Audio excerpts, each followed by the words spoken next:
So in terms of the government of the day currently, I think that they are missing the opportunity. They're not focused on the right priorities for Indigenous communities and other people, of course, in the Pacific Northwest. The street drugs are incredibly toxic. They're laced with all kinds of things that are killing people's loved ones in our communities. And so we need to ensure that people don't needlessly lose their lives, that they're kept alive so that if they get to the point where they want to access treatment, that they're able to access those services. With the most overdoses in the province per capita, Terrace has been losing the war on toxic drugs. The proposal was brought forward from the Northern First Nations Alliance to have a detox center in the Northwest based just outside of Terrace. This proposal, according to the NDP government, has left a few holes that they've wanted to fill in before it's given the go-ahead.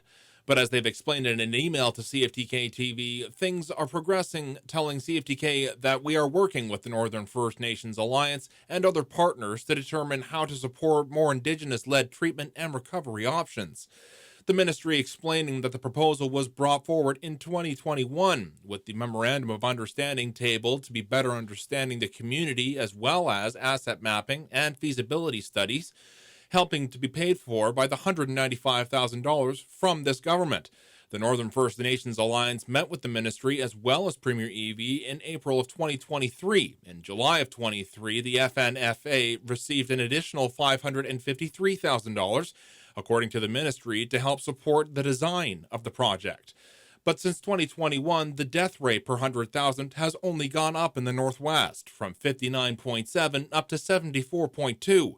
And after 3 years, there hasn't been much to show. According to MLA Ellis Ross, the lack of progress is mind-boggling. This BC government has talked about addictions, they've talked about reconciliation, they've talked about working with partnerships with First Nations to address some of the issues. And here, they rejected this proposal, not once but twice. In comes a strongly worded letter from the Shadow Minister for Indigenous Relations and Reconciliation, Michael Lee, including words such as deep concern, disheartening, and a concern about your delayed response to the Ministry of Mental Health and Addictions, and feeling like this is a door that the government should be going through with lives at stake on the other side.